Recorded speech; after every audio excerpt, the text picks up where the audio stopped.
Happy Bringling! Myself, Anshav Jain, founder of Bringle Academy, would like to thank each of our daily learners who are rigorously following the 21 Days Business Sustainability Challenge and watching us live every day at our YouTube channel Bringle Talks and spreading the Bringle Dream Wave to inspire at least 3 people in their personal and professional network.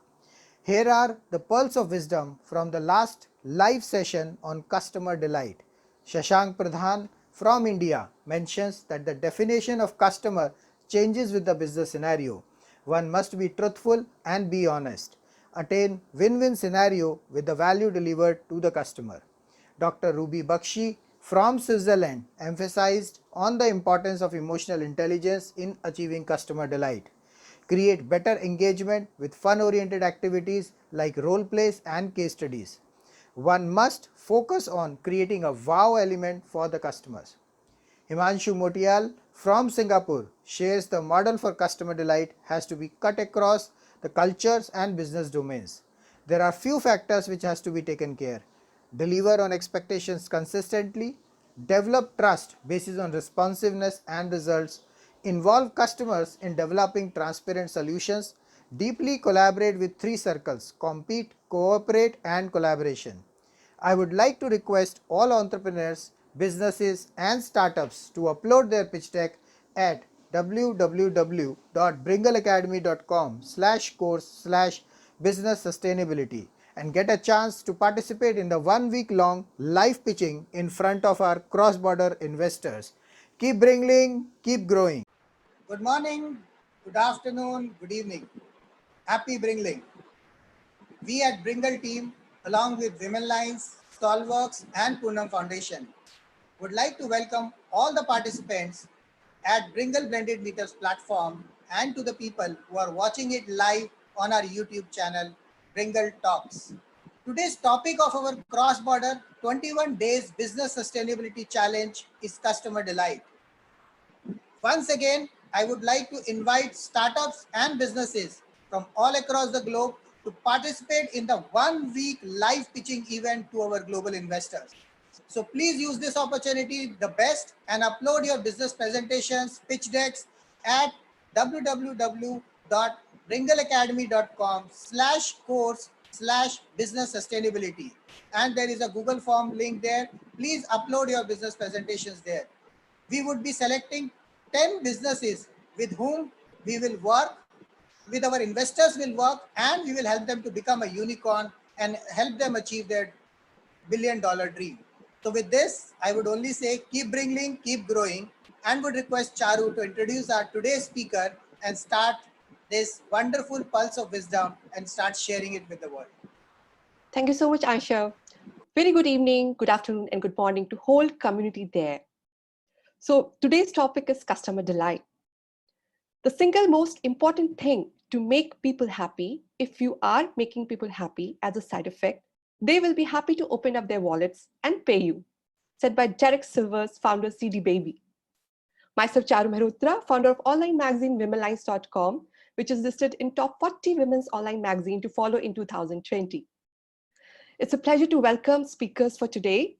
We have Himanshu Mutyal, Regional Vice President Asia Pacific, Cambium Networks.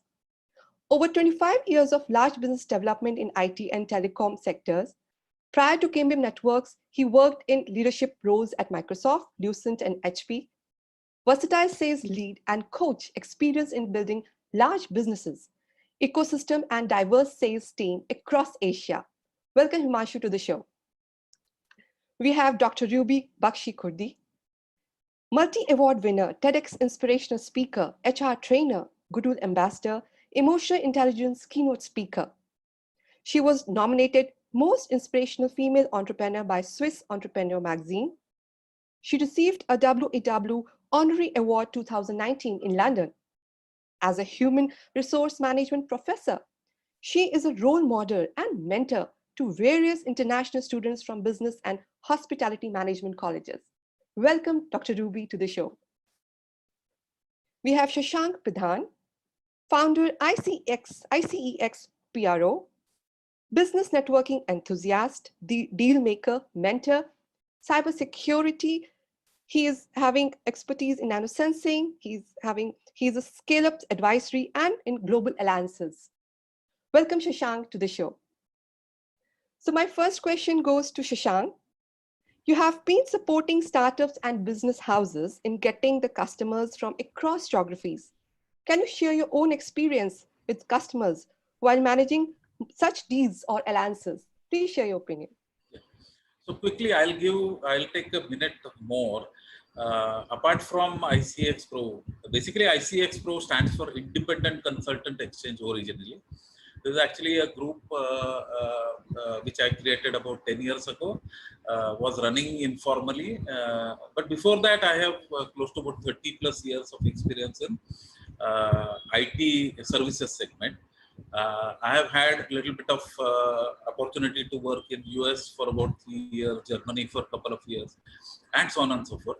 And on one end, extreme end, I have actually managed relationship likes of GE Corporate and GE Consumer Finance and various other top class MNCs. On the other extreme end, while working with or mentoring or closely working with startups, have got an opportunity to work close into remote rural areas and how to take the products in the marketplace. So there are been very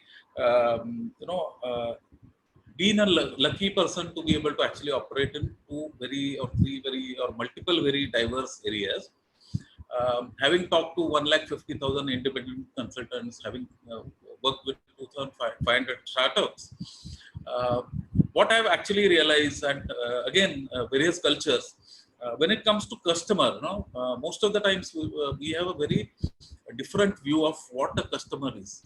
According to me, customer view is actually in every scenario, the customer changes. It could be an internal customer, it could be an external customer, it could be within family there is a customer, it could be your neighbor who is a customer, and so on and so forth.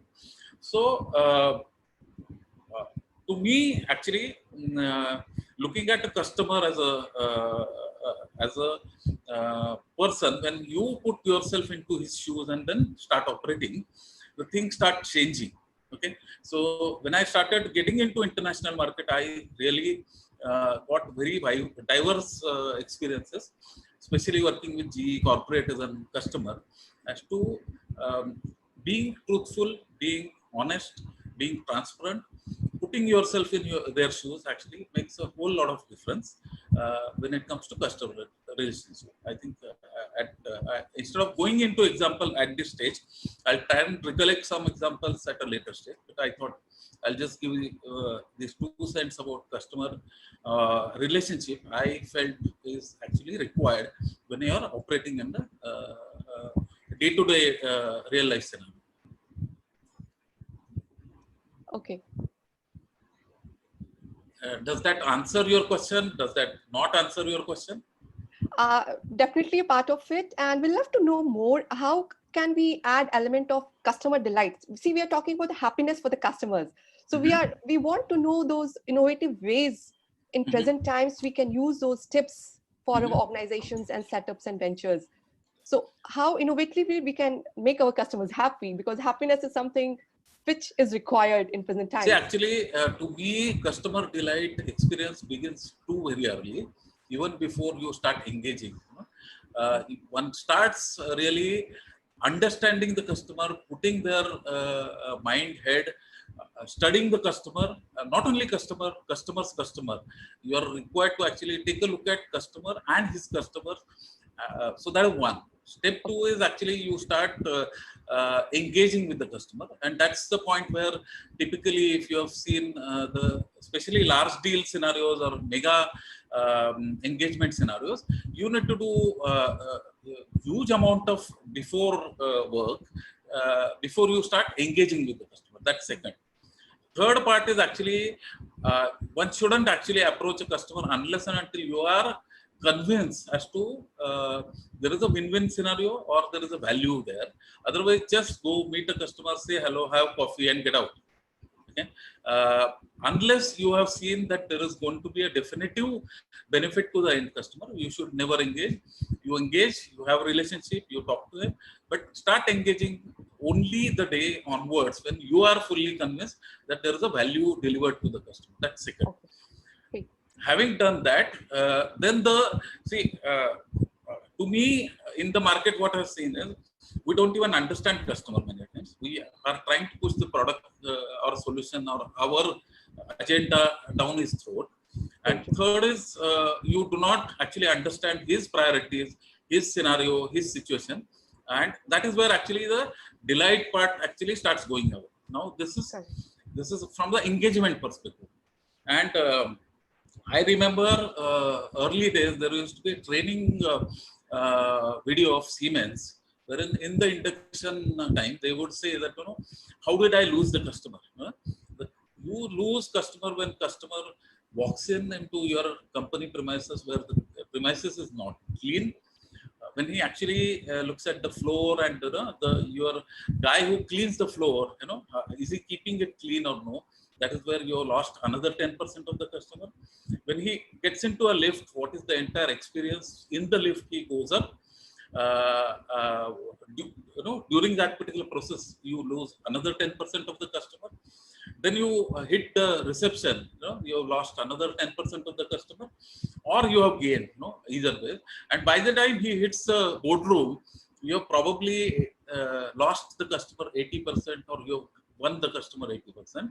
The rest of the things actually are matter of details, discussions, and final scenario. So what I meant to say is, to me, 80% of the scenarios which I have seen is actually we don't even know customer. We don't deliver the solution, and then we are actually talking about customer delight even before we start satisfying the customer. Now, having done so, having met the commitments which you have made, having ensured that the basic objective why he was actually discussing with you, and thereafter you start doing things beyond his expectations with respect to your competing scenarios which you have, you start making that delight element, you start bringing in the entire relationship. So that is my view on the whole scenario. Wonderful insights, Shashank. Definitely. I think the value proposition has to be strong first, because if we start engaging with customers before we have planned our value proposition, that doesn't mean anything. So the focus should be like we have to focus on what value we are giving to the customer. And actually, the process is very simple according to me. Many a times we actually carry the old lady on our shoulder. Okay, that I represent a company, I have my target, I need to somehow get the deal, I need to do this, I need to do that. So what are we doing? We're carrying our agenda, our problems, our company scenario into him.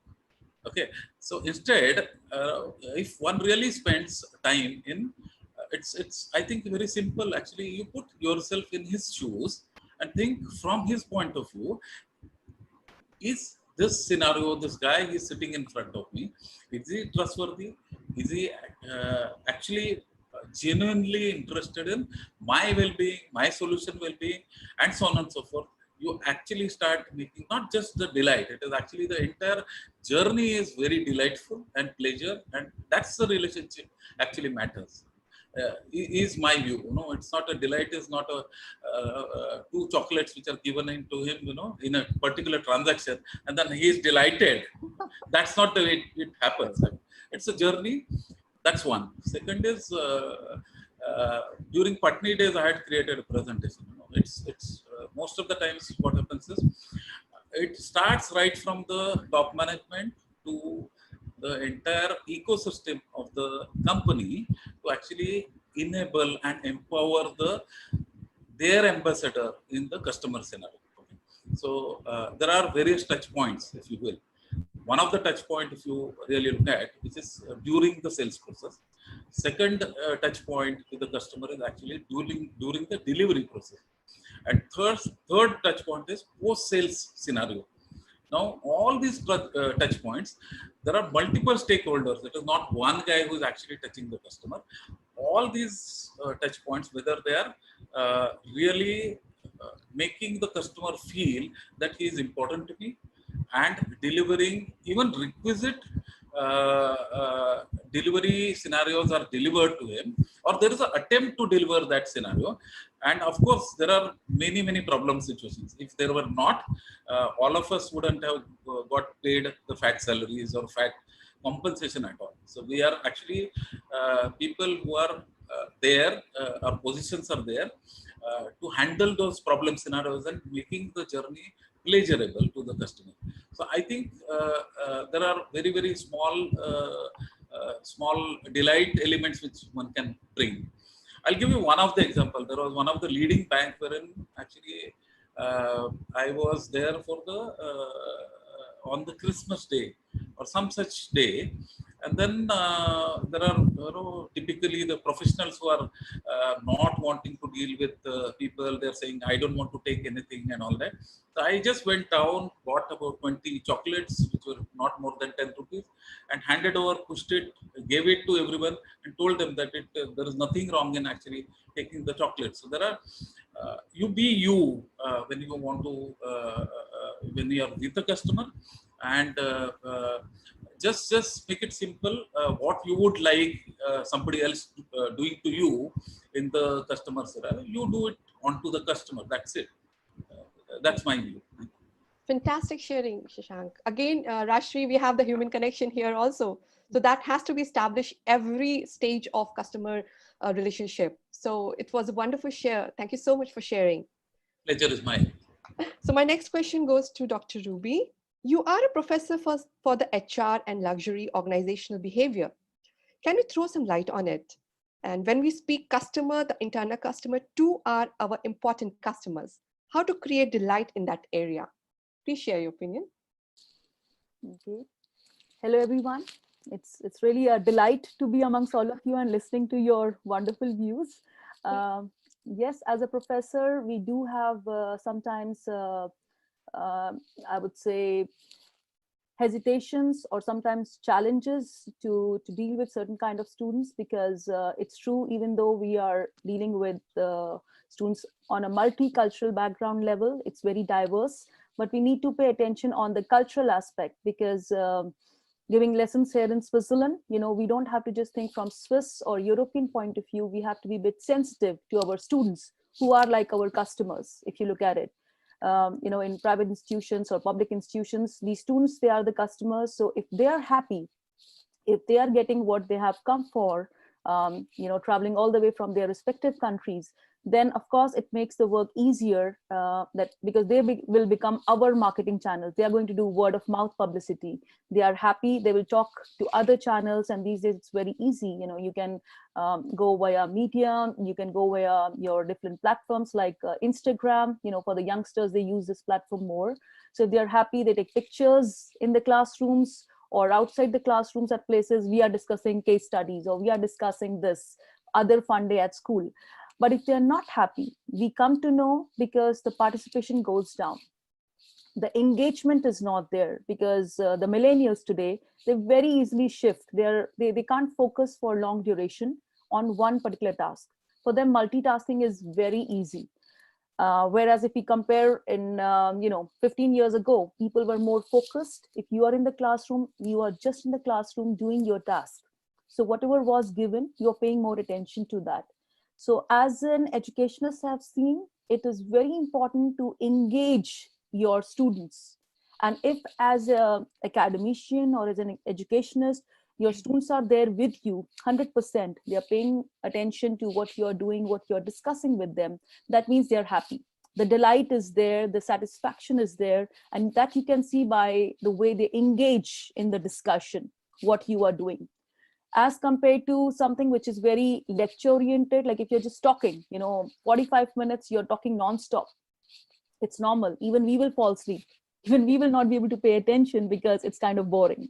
So in order to engage them, we as professors, we need to engage by doing different activities like role plays, case studies, something which is more fun oriented, so that learning is fun. It's not boring. Because these days we need to pay very much attention on how you can engage your students. And students can only be engaged when they're doing different activities apart from just sitting for 45 minutes in the class. So I'll give my example. Like if I have a class for 2 hours, normally we have 2 hours to 3 hours classes. For bachelors, it's like 2 hours, and for the masters, it's like 3 hours straight class. So what I do is that I give them different activities, and I see the excitement, because when they're coming to the class, they're not like coming with a sullen face that I have to be for 3 hours in the same class. But I see the excitement that they're looking forward to it because of the different activities that we do, and the curiosity they have, what is going to come next. And this can only be built up if we do it consistently, because we need to sustain it. We need to have the excitement on, because once this excitement or the what they're looking for is not satisfied, or when there is a gap between their expectation and our what we want to give them, what we want to show them, then they're not happy. They just are there mentally, but no, they're there physically, but mentally they're somewhere else. So for that, it is important. Like today I had a class at 8 in the morning, so having a class at 8 on a Friday morning, not many people like it. But I was happy that I had like 100% attendance in the class. Everyone was there, and they were buzzing with ideas, because these days the classes are happening through Zoom. We don't have like physical classes. So that's one thing our industry had to change and work upon a lot, because there were some professors who had never used this kind of technology. They had been using YouTube videos, they had been using technology for online quizzes, like using Kahoot, using different parameters, Educanet, different things, but not doing completely online.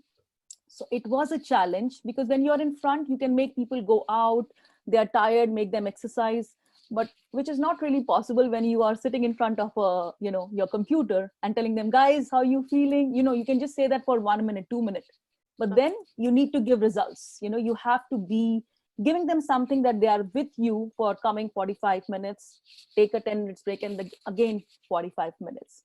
So this can only be possible if you are giving them, like, now if we change the scenario from me being a teacher to me being the company, so as a company, we need to give our customers something that they are hooked to. What next? And that only comes, in my case, I do that a lot, that only comes to a customer when they get something which is different, which has that wow element. And to get the wow element, you have to work consistently behind the scenes in the market. Whenever new products are coming or new designs are coming, sometimes we are excited looking at what are the new things, and sometimes like, it's okay, just something new, we're not so excited. So it's like, you need to play with colors, you need to play with features, give them more things. Or when you show, like, you must have seen buy one get one free. Those kind of things very well. We are giving buy one get one free, so even if you don't have a need, you're like, array, come on, just let's buy, let's go for it, let's take it. So that's like, you are inviting the customers, and at the same time the customers are buying more. Even if the intention was not buy more, they buy more. Other concept could be, which brings lot of customer delight, is psychological pricing, which Bata does a lot. When you see the products, it's like 299 and slash, instead of 300 francs or 350, it will be 299, 297.50. So you're like, wow, that's so good. So these are small things which play with the psyche of the customers. Okay, how they feel when they look at the product, which is like, three figures, like 1,000 francs, as compared to 999. It's just 1 franc difference. But because of the psychological pricing, you are getting that excitement in the customers, and they are repeating the purchases. They're coming back again and again. So from corporate point of view or from marketing point of view, these are very, like, they call like magic nuggets that attract the customers all the time. You might be having 4 different black dresses, but when you see in the market something with sparkle or something with, like, logo of the company, it attracts you. You want to buy it. So it's just up to you how you play with the psyche of the people. And I, as a teacher or as an educator, use a lot of emotional intelligence. you need to connect with the people, with your customers, using emotional intelligence, because that's what gives them excitement. They are like, when you see someone, you're connecting with someone using emotions, they come back to you again and again. So it's important when you're trying to show them something which is like really wow, or something which is really not so wow. If it's wow, of course you will have the attention, you will have the people with you. But when you don't have that kind of thing, when the product is not as appealing as you wanted it to be, or when the prices are very high, that's the real challenge, how you can still attract the customers. So in this, when you see something which is appealing to you, which is appealing to your eyes, you pay more attention because you're happy about it. But when the prices are high, if you take Apple products, they are very expensive, as compared to the other smart gadgets in the market. But still, because they provide value for money, because they are very, very customer friendly or user friendly, people buy, people go for that. So it's just how you as a customer is happy, whether it's pricing that makes you happy, because some people are like, oh, if it's high price, it's gonna be good. Like you think about it in this manner. So it's totally up to you what makes you happy, what makes you content, whether it's the product, whether it's a particular brand when you see in the market, because sometimes you have some people from certain cultures who pay attention to the brand. So sometimes when you see a particular brand which is affordable, you just go for the purchase. So these are like small things in the market, the features. If it's like you compare the prices, like if you see Philips always initiates a product in the market, but Sony is the smarter one. They always have the same product with providing them different features, different colors, different price ranges. The moment it comes in the market, people are happy. They want to buy that immediately because they think it is giving them lots and lots of insight from product point of view as well as from customer point of view. So I have this question from how you gear up sales employees for HR perspective to drive customer delight. All right. So how would you gear up sales employees? It's like, HR has to consistently work. It's like the backbone. So they have to consistently work with all other departments. So you have to come up with deals with certain schemes or incentives for your sales teams. Because if you provide them something which is exciting, something which is like they want to work upon, the sales team will be get going. They will do the things because they need to have some schemes. They need to have some incentives, which is the more you sell, the more you will get. So if you are giving your employees something, which is like, one is their fixed salary, because we have different kinds of employees. One are who are working full time in the organization. So if it's a sales team that is working full time, they have their pay packet, which is monthly pay packet. But then there are some people, like apart from the quota that they are supposed to achieve, apart from the target they are supposed to achieve, if they work extra, they get more. But then there are other group of people which are like part-timers or temporary workers. So for them, if you see, for them, their only source of income is the commissions that they achieve. The more you will be selling, the more you will be getting, that kind of a thing. So HR needs to work more hand in glove with such kind of people, so that the more they are avoiding or ignoring the facts which are not very important, but emphasizing on the facts which are more important, they will be able to get customer delight in the market.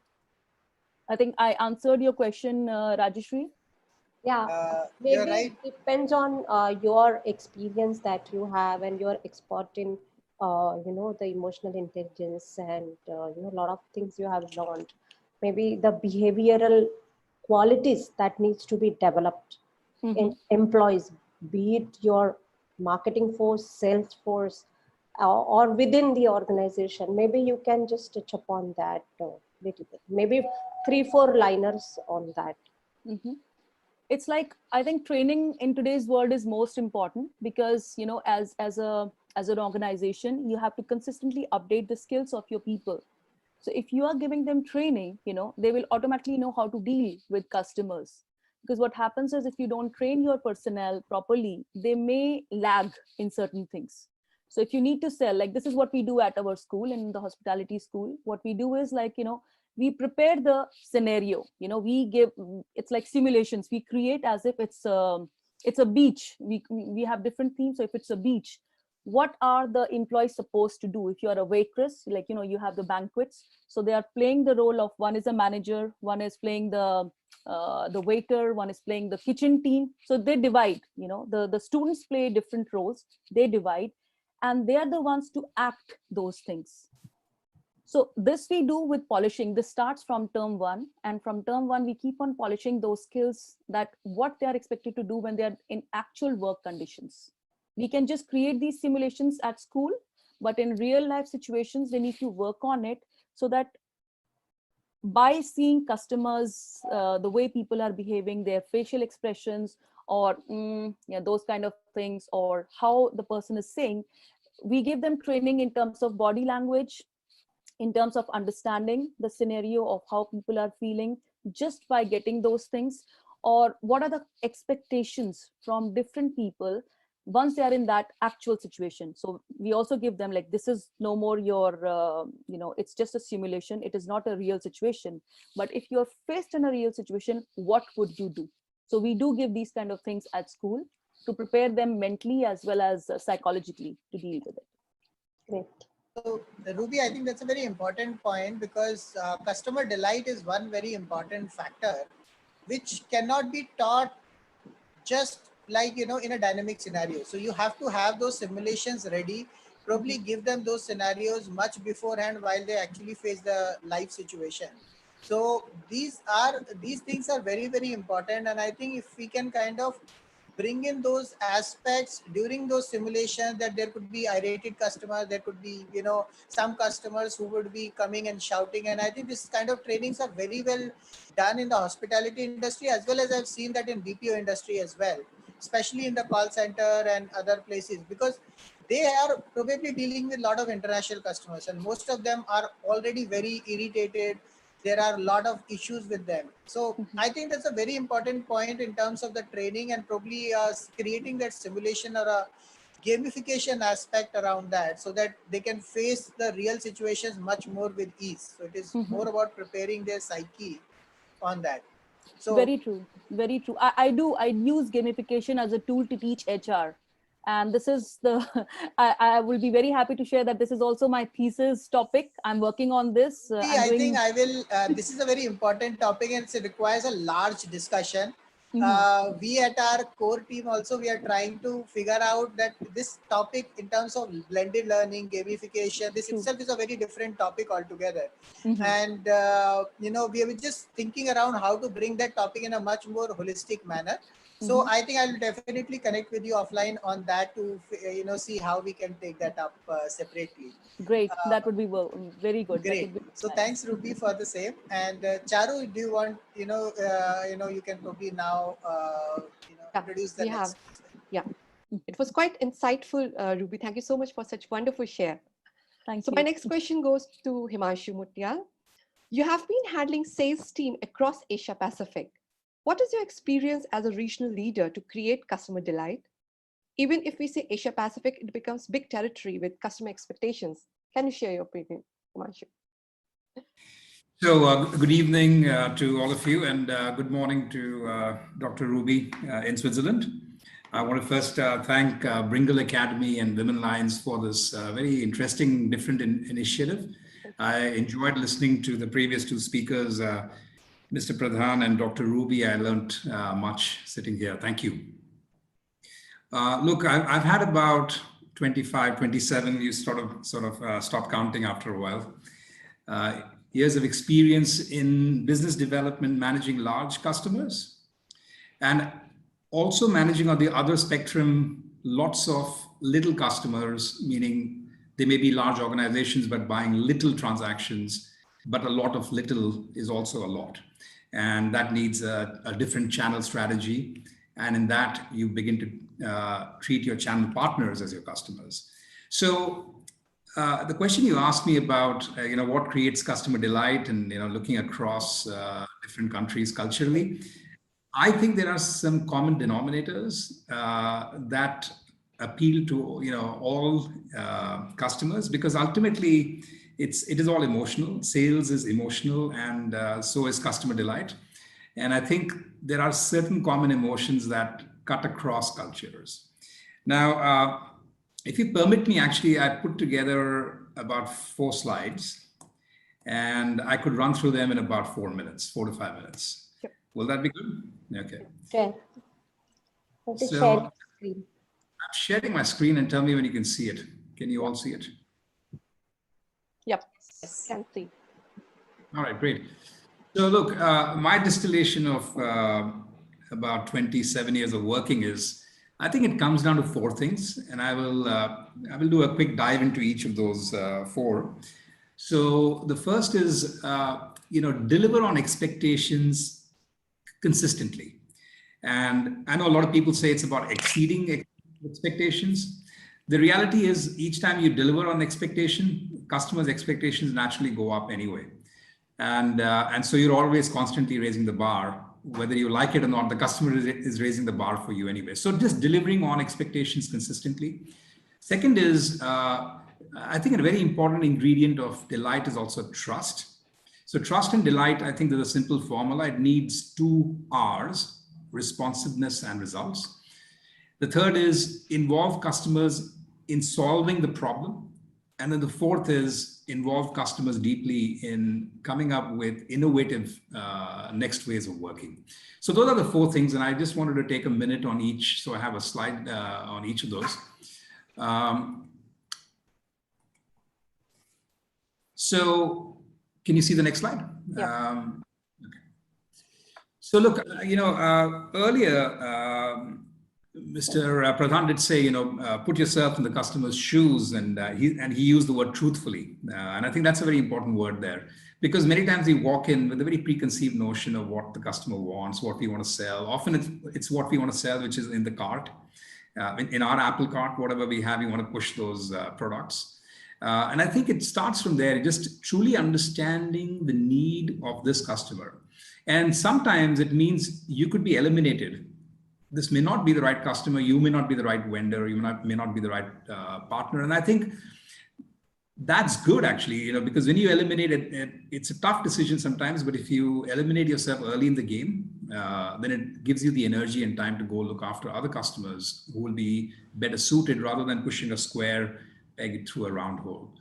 The second is setting the right expectations, even if that means walking away from a deal, but it's so important, because in a bid, and I've been guilty of doing this so often, in a bid to sort of close the deal, you'll end up sort of over-promising or sort of making a promise that you think that is going to put a lot of stress back in your system. And that's important, because often that pushes your own boundaries and makes you a better company. But setting the right expectations is so important. And then the third is to capture that and make sure your systems, if you're a one-man, one-woman show, that's great. If you are working in a team of 5-6 people or more, very often the ball is dropped. So the person who meets you as a salesman really creates a lot of delight, and you think, wow, I've really explained them my needs, or I've explained her my needs, and they go back, and then the next person who comes for the delivery actually has sort of a lot of dropped balls in the middle of the process. So the end product is not as good, and so make sure that you have the systems that capture the needs and they pass it through, right? So I think if we can just do this, and in my experience, 90% of the times, 90% of the organizations just don't do this basic right. So I feel like if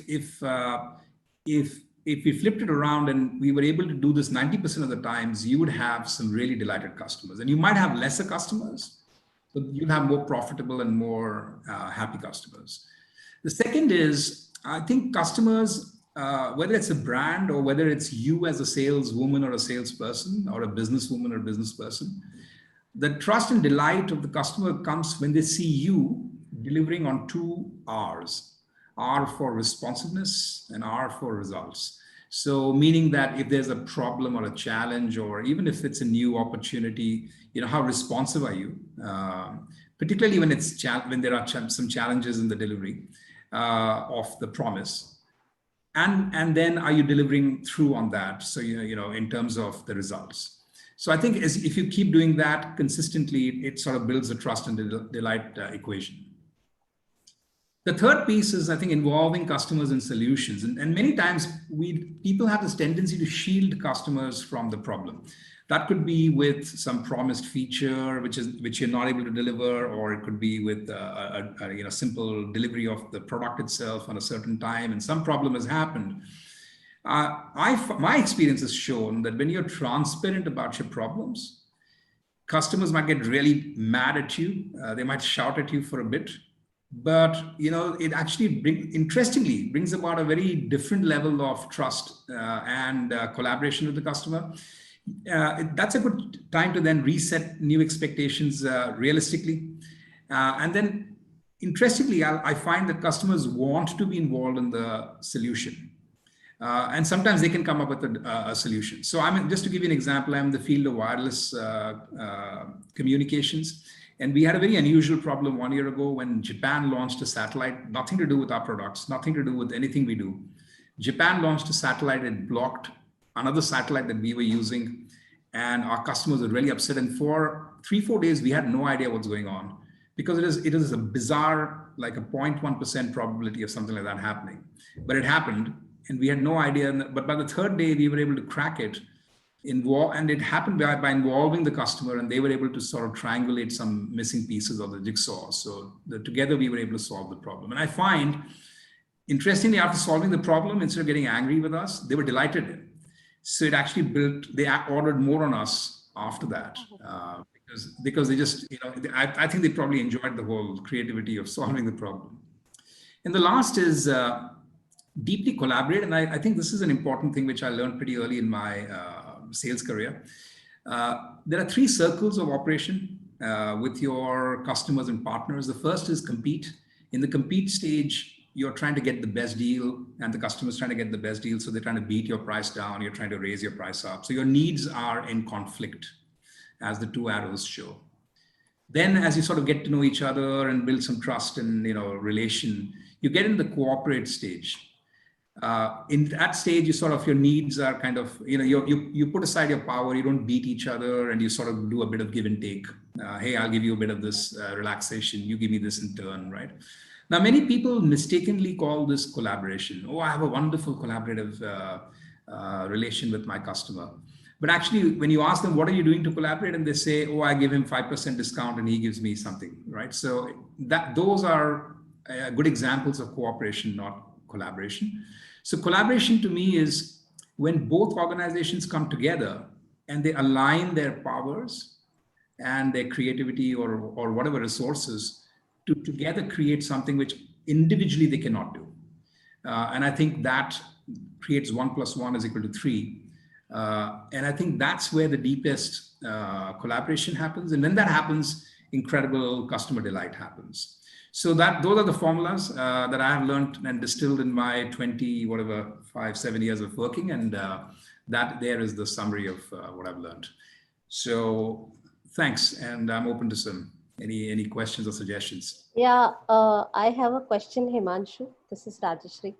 I'm a hardcore HR person. Himanshu, I just have a request. If you can unshare your screen. Yeah, so Himanshu being a hardcore HR professional, so I'll come back to the same question.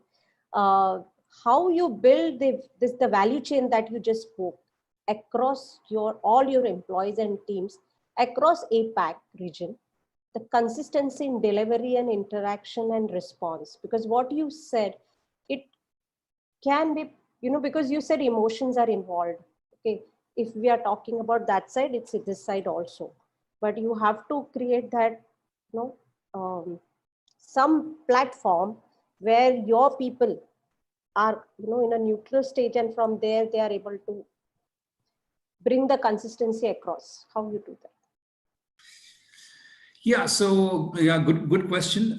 In my case, I have a team of about 23 people. And some of you would be managing larger teams. Some of you would be managing yourselves, and you're lucky if you're your own entrepreneur, because actually self-management is the hardest. So I think the answer to your question starts with self-management. If you genuinely walk the talk, I'm sitting across a situation. It could be a group of customers or it could be a single customer, whatever. If I am I am deliberately setting wrong expectations, etc., and leading by the wrong example, it just sets the trend for the rest of the organization. And conversely, if I set the right tone in terms of walking out from some opportunities or picking the phone or writing an email to clarify to a customer at a very sensitive time when the deal is just about to be signed, and then you're having the courage to sort of speak up, those norms and that self-management, leading by example, which is sometimes very hard, but leading by example is, I think, the first thing you do. Then when you walk that talk, I think some kind of trainings like these that I've just showed, like in different slides and customized to my own organization, I've sort of shared these principles with my team as an example. Plus, it also begins with the selection of the reason I chose to work with this company, and I had the honor that it sort of matched both ways, is because I felt this company also walked some of these tenets. So I think it's important when you choose the organizations you work for and the customers you work with, the partners, etc. There's sort of it's that ecosystem, because otherwise you can get sucked into the darker side pretty quickly as well. Okay, so you're lucky one to make choices. That's what I can. That's what I can hear. So good, yeah, correct. And must be some process also where you keep evaluating them.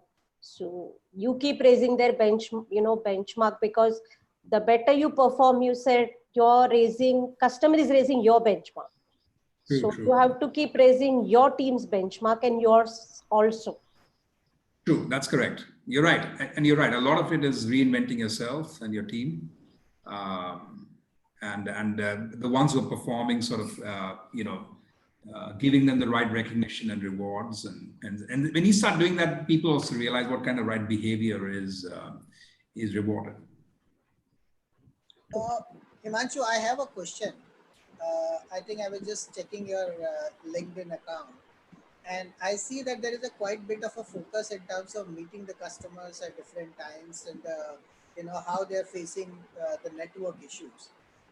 And considering the current scenario when everybody is working from home and the bandwidths are really rising, the usage is actually increasing day by day. In fact, I have also kind of updated the pack of my bandwidth on that. But the point which I'm trying to understand is that there would be a lot of pressure on the networks, in terms of all these scenarios, and there would be some irritated customers who might be feeling that the network is not going fine. And I am not sure about the Singapore, but that India, there is always it's a price war which is going on for some time, and a lot of different companies are coming. That was really a deep share, Himanshu. Really, I love the topic responsiveness and setting the expectations. So those 2 points are really quite helpful in having clarity how you want to go ahead with the customer. So thanks for sharing such a deep insight. In fact, one of the points, let me fill in while we are talking. See, one of the points Himanshu made was, I'll put it in the same different context. Usually as a leader, people who are looking at you, they have on one eye a microscope, and second eye there is a telescope, and your entire team, your colleagues, your customer, everyone is watching you carefully. And what Himanshu mentioned is actually walk the talk. Because it actually matters. But two is another point which actually happens is, sales people are very dangerous people. They can actually make an organization or kill an organization. Okay? So what I could do is, if I am coming, let's say across, when I am actually talking to my sales guys, some of the organizations, MNCs I've worked with, they have a methodological process to eliminate the unwanted deals coming even in creeping into pipeline. So to my view is actually 80% of the opportunities which are there, they are very dangerous. In fact, they are to be dropped. If you do not drop the opportunities, you are actually heading towards a problem scenario. Not you as an individual, but you are actually taking the organization into a mess. Unless, first of all, there is a need to actually look at a sweet spot part of it, only opportunities which are falling in the sweet spots are the better opportunities. One. Number two is having done so. So what you have done is, if you do not drop those 80% of the opportunities, you are actually making your organization busy into creating proposals and nonsensical deals and wasting a lot of your effort into that. Having done so, and then the desperation comes in, giving discounting or winning some kind of a deals, you actually get those outlier accounts into as your business, and you think you've done the deal. Okay, you are further messed up the organization when you are going to, let me choose a better word. You are actually messing up the situation further by bringing up in a project which is actually not going to happen right. Okay. So now the overruns start coming in, and then the delight is somewhere, it goes out of window. You don't know where it is going, and end of that, finally, post delivery, the money has to hit your account, and which never comes in, and then you have a bad debt, and then the whole purpose of why you are doing this business is actually lost. So somewhere sales guy actually wins it. Other guy feels, I have done my targets. He goes and gets a commission. But who has lost? Both the organization has lost, the money, the delight, the customer. And what customer loses is actually the core purpose for which he started that particular activity is actually he is going and defending his job within his organization. And net, as Himanshu mentioned, those two arrows which are opposite to working in the same direction and then complementing each other. Actually, that complementing game has, I like a lot of points where it has to be trust-based, it has to be value-based, it has to be actually human connect. You have to put in the effort trying to do that. And most importantly is, how do you ensure that 80% of the business is not done because it is a bad business? Thanks for sharing the other side. Yeah, once we set the expectations, so we have to go through the backside also. So we should be mindful about it. Wonderful share, Vedant. Thank you so much. So Anshu, are you there? Yes, Charu, I am back. See, Yeah, Welcome I back. filled in for you. I filled in for you. Well, hopefully it was okay. I would like It was to hear wonderful. you. Yeah. Thank you. Go ahead. Yeah, thanks, Shashank. So, Himanshu, my question is that I think it is also from both perspectives. One from the large organization, and I want this answer also little bit from the small organizations, like even from the startups who are probably one or two people or co-founders who are running it.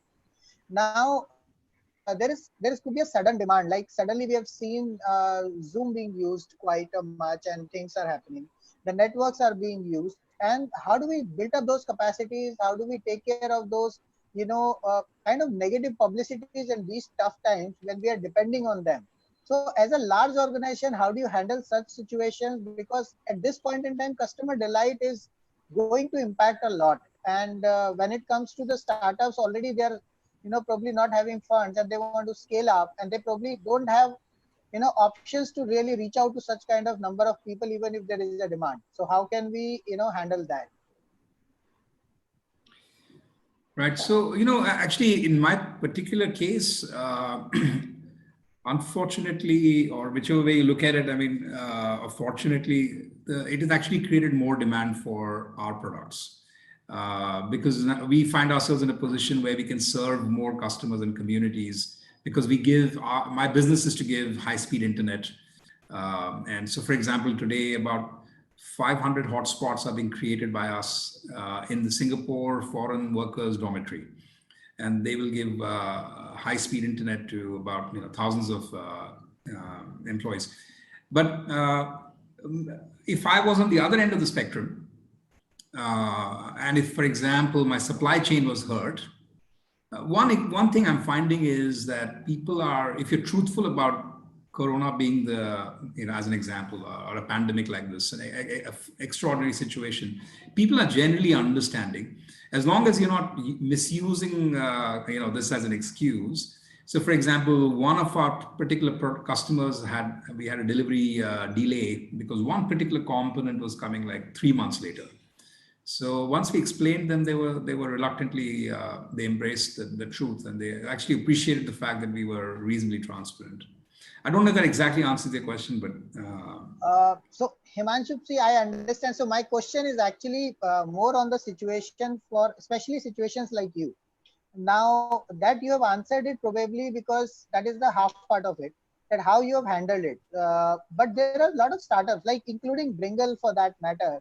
The kind of platform which we have, it's been a kind of a, you know, it helps you to reduce your administrative efforts by more than 180%. Kind of, when you set up your virtual home, when you set up your virtual offices, connecting it over virtually, using various options and things, and engaging community development and things like that. Now we also see a lot of spurt on our platform being used, and a lot of customers are now coming in and talking to us. But the challenge with us, what it is happening is that there is a limited number of people, because we've been a startup and we will have not the luxury of employing so many people with us. And now with the sudden demand and the things, there would be a, of course, the impact or the volume or the traffic on the platform as well. Plus there would be a lot of customers who are technologically not very savvy, and making them understand each and every technical thing is going to be a big challenge. So how do we kind of cater to such kind of things specifically from the startup perspective? And is there any kind of a support system which we can leverage it out in these times? okay. So that's that's a lot of surface area. I would say I have some indirect experience as a entrepreneur. I've never directly been an entrepreneur, but my wife is. One thing I learned after the first 1 year or two of giving her a lot of advice, because I came from a sort of a mid-size or big company thinking,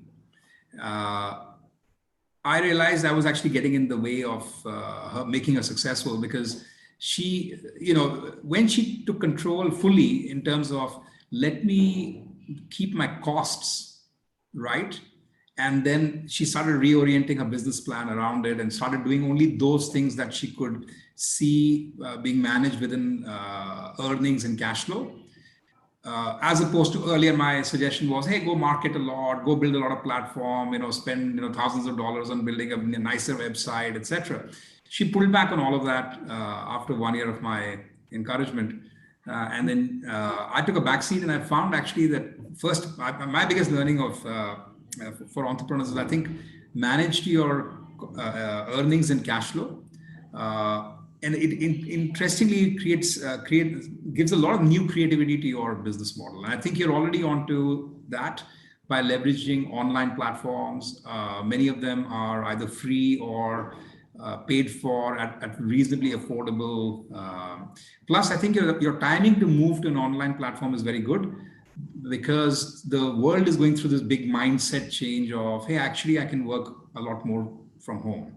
I can, and right now, I'll tell you the amount of webinars we are doing sitting at home is incredible. Earlier, we used to do webinars, and from India, we would get 10 attendees. Yesterday, we did an event, we had 300 attendees. Oh. So just to give you an idea, the mindset has changed. They're locked down, but the spirit is not locked down. And Absolutely. I think you're in the right. You're in that sense, you're in the right. But I think my other learning is you could either burn a lot of money on search engine optimization and those kind of things to spread the word about what Bringle Academy is, or you could go slowly, organically within your expenses and let the word of mouth spread, as long as you have something unique and a need you're filling. And I think a lot of that is also taking feedback from, hey, what did you really get out of the session? What can I change? What can I, and sort of finally narrowing it down to one or two things, right? So yeah, I think that narrow focus is also very important. Because that also goes with, then otherwise you're trying to spread too thin, and then people are not clear what you are. The only thing that's happening is your money is getting spread out thin, and you're burning more money. So I think you're right, Himanshu. No, Himanshu, you have answered it well. So I think actually you have brought it in multiple points out here. which was actually, while it is not the agenda for today for a discussion, but I think it's a very important point because you talked about unit economics, you talked about cash flow, you talked about keeping the focus very clear, and organic versus inorganic growth as well. Because as a brand, we also had a conscious choice which we have made that we will grow organically, and we have grown pretty good organically. So what we can say. So I think the question was not only from the Bringle perspective, it was only just an example what I was trying to give. But yes, even in these tough times, I mean, I would not say, in fact, these are good times for platforms like us. And I'm sure there are a lot of startups like that who are actually survived much better, or they've come up much better. Zoom is one example, whose share prices are shooting up 10 times, 20 times kind of thing. So point is that, so anyway, so that's the point. So I just wanted to talk on that. I'm more interested in only was on the customer delight perspective. Maybe Shashank, if you can, I think you are also from that SME and startup background. If you can give a little, perspective on how to continue doing that customer delight for the startup segment, for the I mean, for those startups whose customers are increasing these times. Yeah, I'll take 2-3 other points also. See, one of the actually there is one cultural story which I have seen.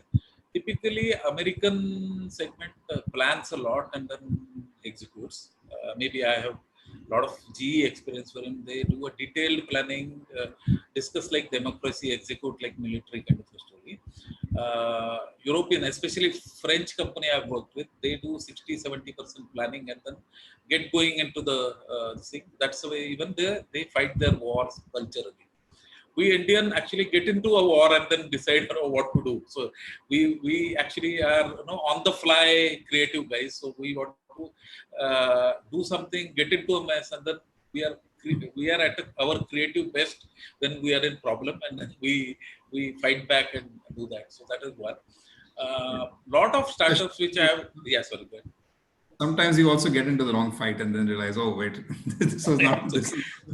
So typically we Indians are actually, it's a cultural story. That's why I said one.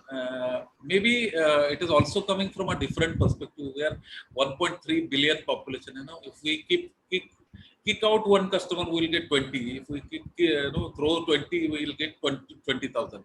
That's where there is an abundant possibilities as far as India is concerned.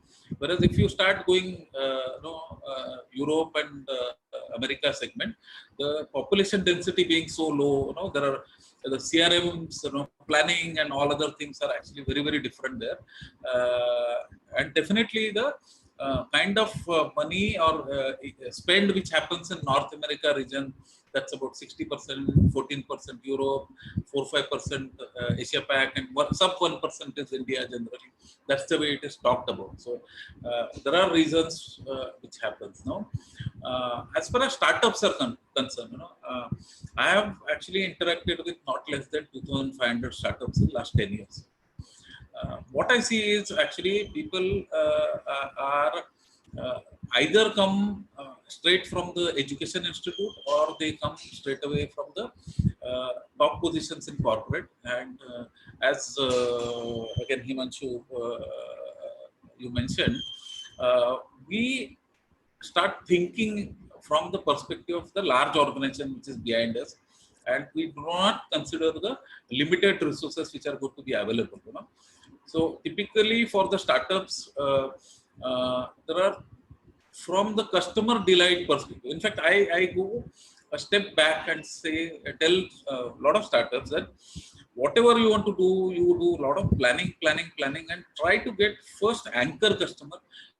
If it is at a zero cost or zero price, that is what you should do. Otherwise, the product solution, or you have a thought that there is a lot of acceptance will be there for your solution, which is actually not the case. So that is one. Second thing which I have seen is the funding part. So 85% to 90% startups die purely because of funds not being available at the right time, or they do not start with a anchor customer or a vendor as actually their funding partner. These are the 2 or 3 areas where 85% to 90% startups die. Second is actually then by the time they create their solution, their 85-90% of the budget which they created for starting startup is over. Typically, in reality, anywhere between 60% to 80% actually budget is required for go-to-market. And these startups actually never feed the mouth. So that is another reason why they die. Now, from a delight perspective is concerned, there are a lot of large corporates, especially last 2 years. The trend is many corporates are actually wanting to engage the startups in their program. But third area which they have to actually do is, apart from the team which is actually going to work in the as an executive member in the startup, they should actually go find advisors who are very neutral in nature, who understand the market, and they should show the mirror truthfully and without keeping any inhibitions to the startup. So these are 2-3 things which I have observed in the startup ecosystem. Why 85 to 90% of the startups die early death. By the I time, got that. I think I got I'll just your add point. a last one point. So by the time, unfortunately, what happens is by the time they are ready with the product and start engaging with the customer, they are now in the rush to get the order and not delight mode. They are no longer there. Go ahead. That is all I wanted to say. Okay. So thanks. I think I got the perspective, and there are many things which are there from the startups perspective. And I a little bit differ from this point that startups die, only because of the investment. In fact, my viewpoint is that because their business processes and their things are not being set up properly, and as Himanshu was mentioning about unit economics, they actually do not take care of that. And sometimes even whatever funds they have got, whatever their bootstrap funds or even a small seed investment which they get in, they don't utilize, they're not able to utilize it properly because somewhere they feel that just by marketing it out and broadening our areas, we will get the more customers and we'll be able to achieve that. It doesn't happen. They always try to replicate the Flipkart or other stories, but they don't know Snapdeal also was about to go completely down in 2015 when they changed their cash burn model to a unit economics model. So I think that's a big discussion which we would get into. I really don't want to get into that. I just want to ask, I think Rajshri, there are a few questions from people who are coming in. So if you can just talk about that, please. Yeah, there is a question for Ruby from Sridevi. In our store, we have observed that customers are not much excited with offers. How do we create customer delight in such case? You're on mute. Yeah. That's a very interesting question. It's true sometimes, as a manufacturer or as a shopkeeper, you give some offers thinking, it's an offer and people will come. But we don't understand that maybe there is something missing. If they're coming like these to your offer, that means you did a good job. But if not, that means there's something inside the shop that you need to work upon. Maybe your shop is not if it's like, I don't know how your shop is, what the product is, but maybe you can work a bit upon your display, your POP window or your display window, work on a little bit on that, make it a bit attractive, because that's the first source of contact with the customers. They see your shop. That's the first thing. Make your the people working in the shop, like the staff, you need to train them. Use more social media, depending on what the product is. If you advertise your products very well, give some offers, there I think you need to have a little bit more work on CRM, customer relationship management, because if you give them on their birthdays, give them some discount. Like here in Switzerland is very common. Yves Your Share is one of the companies that does it very well. Whatever products you buy, minimum it's 10 francs, they'll be giving you some small product with it free. So the moment you say free, it attracts people. Even if they are investing, it's not completely free. There is a hidden price behind it because you're buying the product. So I think you need to work on the parameters like making your shop attractive, little bit more attractive, have the lights on certain products which you feel will attract more customers. So use of spotlights, when the people come, they see your products, and when you're giving them some offers, they just are attracted by it. Use more of social media, because today's customers are more tech savvy. So use I think Instagram, to display or new products coming in or new offers. So like you have to make it a little bit more friendly in terms of people are able to see your products not only by coming to your shop but by media, that there is a virtual presence of your products and they can be seen, they can be served, so that people have an idea about it. And make your staff very, very friendly, like they, if a particular person is a regular in your shop, so maybe calling by their names, hello Mr. John, hi Susan, those kind of things, it acts very much. But I think in India you can't really do that so much because that can have other repercussions. So I think it's better you pay attention on what kind of products those customers have been buying in the past. Okay, if you're catering to certain people, and try to have more CRM, like paying attention on their date of birth, or if it's some anniversary thing, so these kind of things, it works a lot. And from HR perspective, I think one of the things which works very well is like if you have some schemes, some offers with limited time period, like if you buy by this time period, you get this. So that always brings delight to the customers, and they come, they are always interested in the offer, I guess. Did I answer your question, I think, Devi? yeah, I think I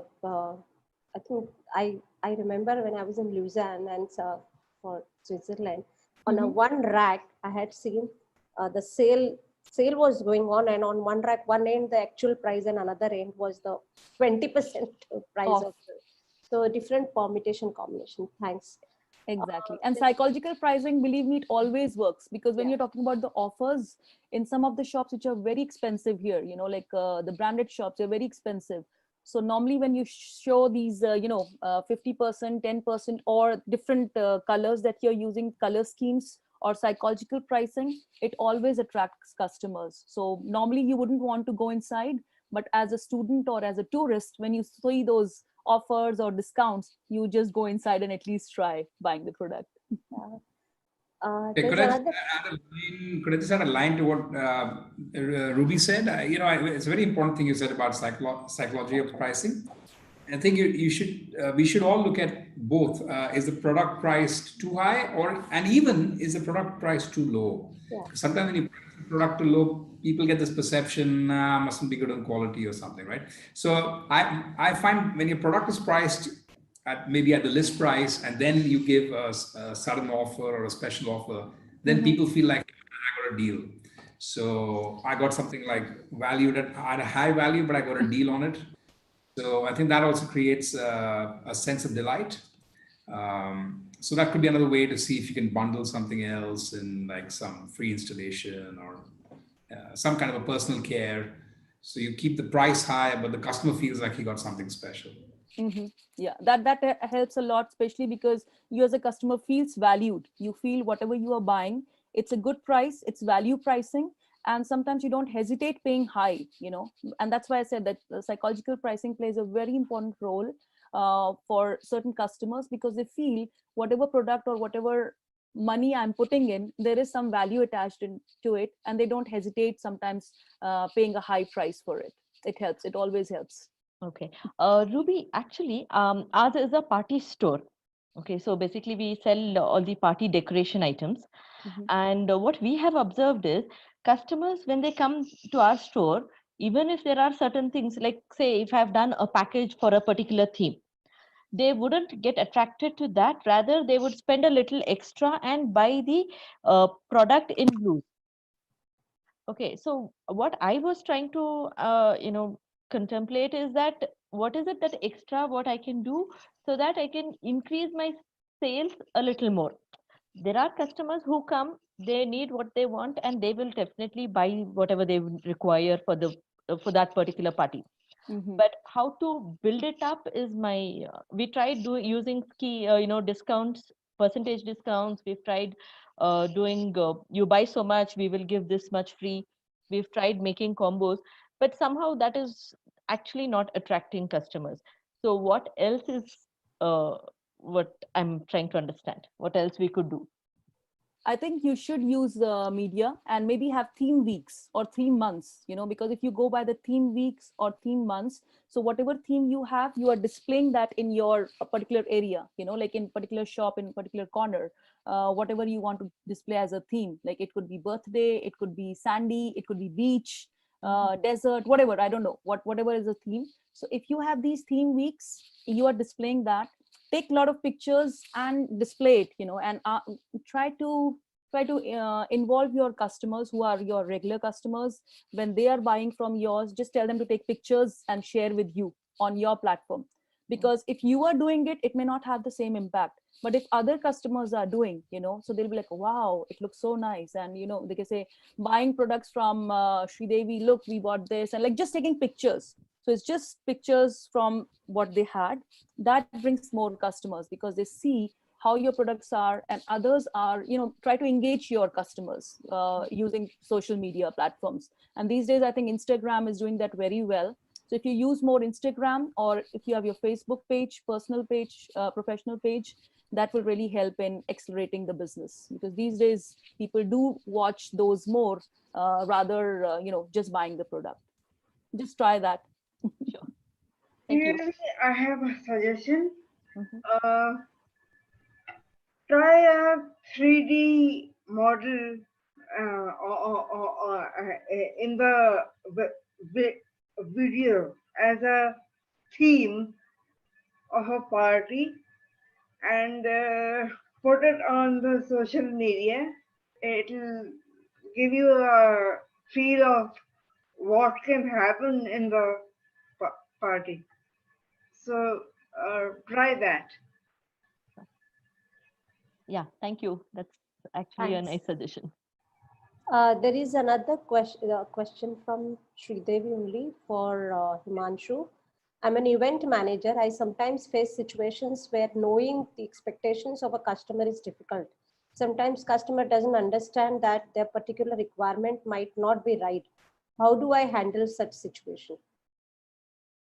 Yeah, it's tough. I think events is tough as well. By the way, I had one suggestion before I talk about the events to Miss. Is that correct, Miss Kanasu? Is that, am I? Sridevi. Maybe Sridevi. Okay, Yeah. so that's a child. Okay. Maybe during this time you could do an online, Tambola party for all your existing clients. That way you can keep them in touch, because your business would be impacted most with Corona, right? So maybe you can do some online parties and do some, Tambola and give away like some gifts or something, right? And the gifts could be actually discounts to your, to arranging a party with you only. Sridevi, thank you for the question. This is a tough question, I think, when you're an event manager, and because emotions run very high.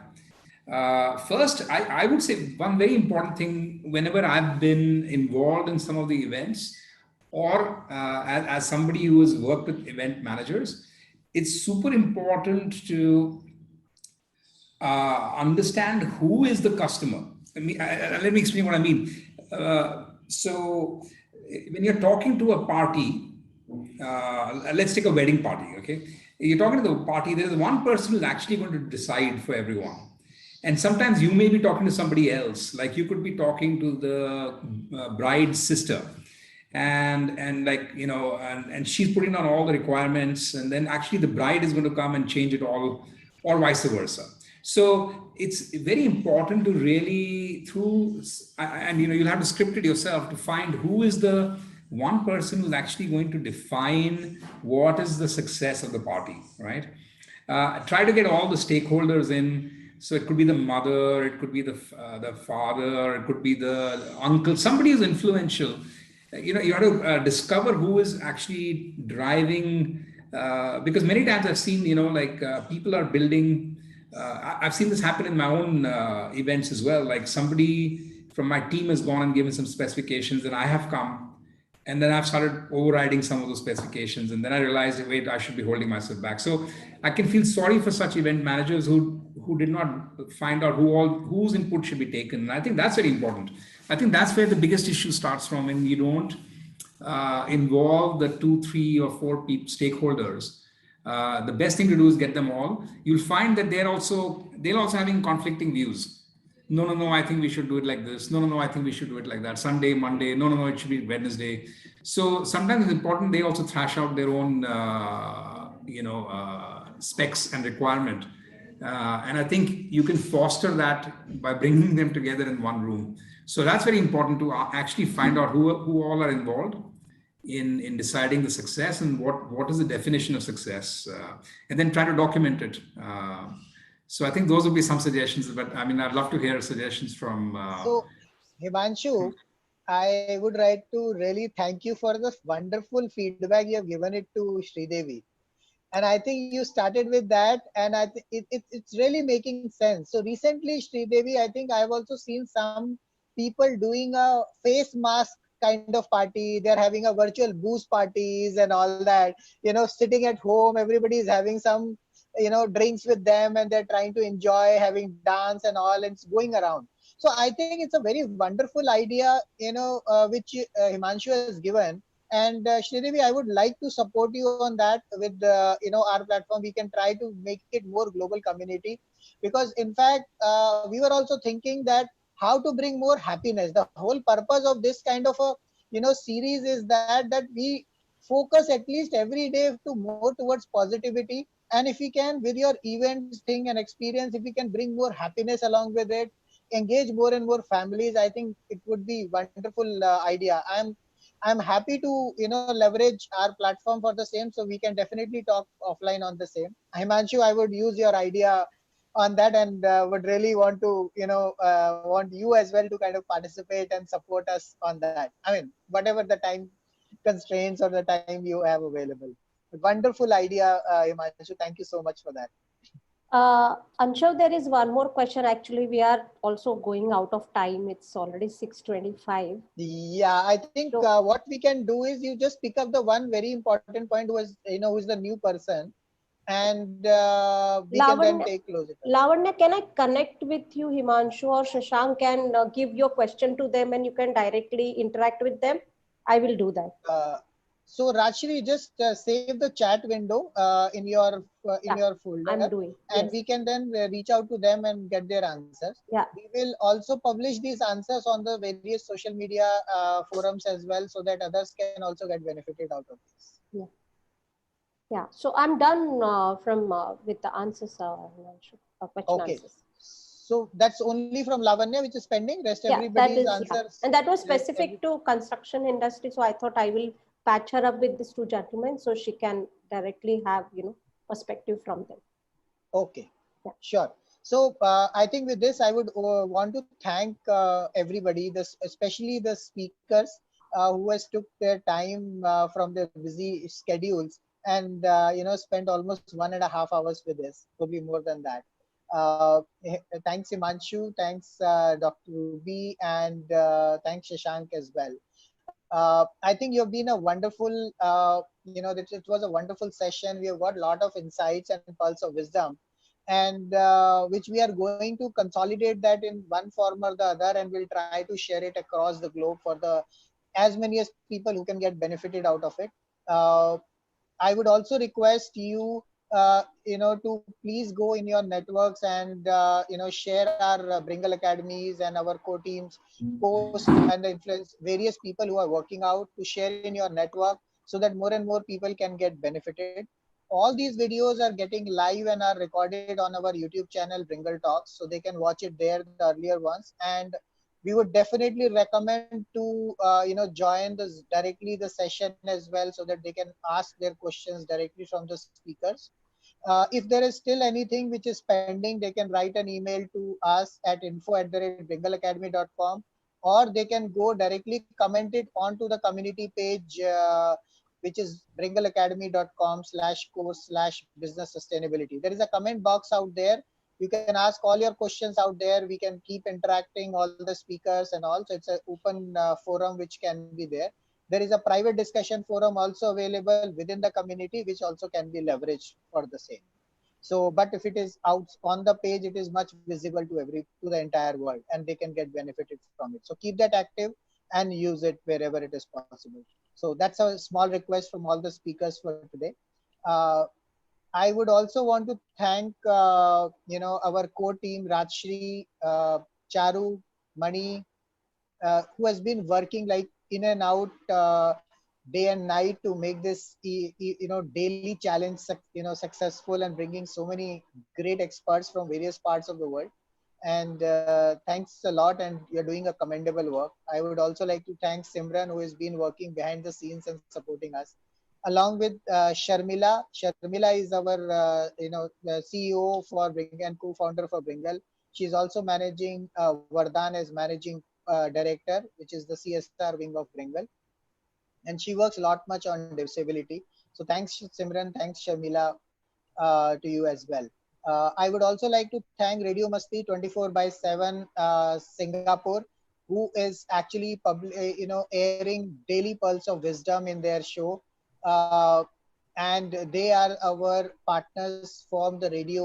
They are our Southeast Asia radio partner, and you can just download their application from Android or iOS, whichever phone you have, and you can watch those, listen those pulse of wisdom there as well.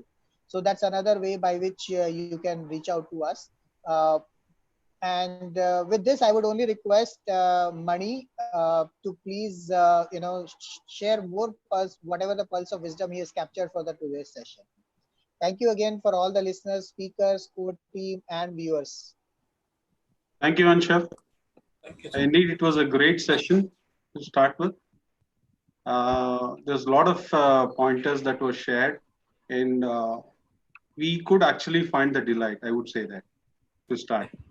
And it was very helpful. To start with, I would share a few pearls of wisdom which I've actually noted down. I'll start with Mr. Shashank.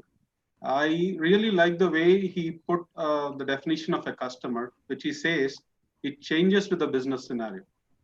Only the best way one can find a customer is you have to be truthful and being honest. Then only you can find your customer.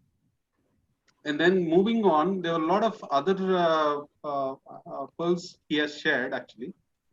Other one would be like most of the time, he stressed on this, most of the time, according to his point, we carry our problems into customer rather than spending time in engaging them for a value delivery. So this is a very, very interesting insight. Thank you for that. And also, I like this point of customer delight. Most often, we think customer delight is like an event where we can give a gift, and many examples were shared, like sharing 2 chocolates and those kind of things. But I like the way it has been explained. Customer delight is a journey and is with various touch points, right through the sales, delivery, and post-sales, with multiple stakeholders ensuring that all the scenarios are in focus to deliver the pleasure for the customer. And that's when you get actually the customer delight. Thank you for that. That was a very detailed explanation of a customer delight. And moving on, we had Ruby Bakshi sharing more about engaging customers. And it was very interesting to know all the innovative and creative thoughts that we could actually experiment and try to take it forward in our own businesses in terms of engagement and getting the customer delight. And few of the points I have noted. I like the way she said it, the marketing nuggets for customer delight. I like that. And those are, I could actually note a couple of them. I'll just try to read 1 or 2 from that. The first one is emotional intelligence is a key to have the customer with you. This is very, very key and very, very important for the entrepreneurs in today's time. Second, create engagement more of fun oriented, like activities like role plays, case studies.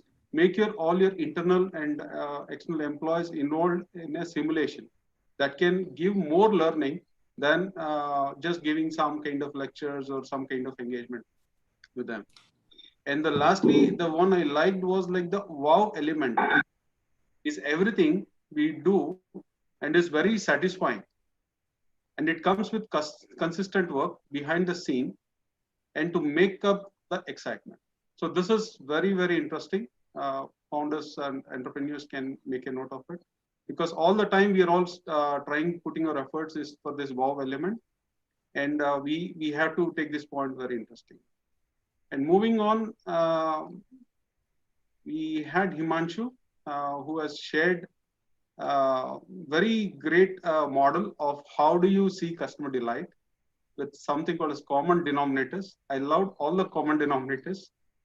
And when I was going through the fourth one, which was like deeply collaborate, I could associate that with the concept of the golden circle by Simon Sinek, wherein he says why, what, how, and why. And exactly I could correlate to that: competition, cooperation, and collaboration. And most of the time, as you rightly said, Himanshu, entrepreneurs are confused with collaboration. And I think they just use it right on the surface of everything, saying that we are collaborating. But when I actually look into the details and go into the depth, collaboration really doesn't exist there. So it's more like a discount or a package that has been offered or whatever. So that's really well said, and I take that point very, very clearly. And that's it. Thanks for all the pearls that are shared today, and I thank all the speakers who has been on the show and who helped us learn all these pearls of wisdom. Thank you. Thanks one and all. Thanks a lot, Mani, for actually capturing my thoughts better than myself. Thank you so much. That's Thank a you. wonderful way of money being here. So money Thank you. brings the real money, the pearl part of it. So Yeah. I think with that, thanks Mani for that. I would want to say thank you to everybody. And with this, just if you can cheer up, keep bringing, keep growing. Thank you very much. Thank you. Everybody. Thank you. Thank you Have a so great much. day. Thank you, everyone. See you Thank you. tomorrow. Take care. See Good you. night.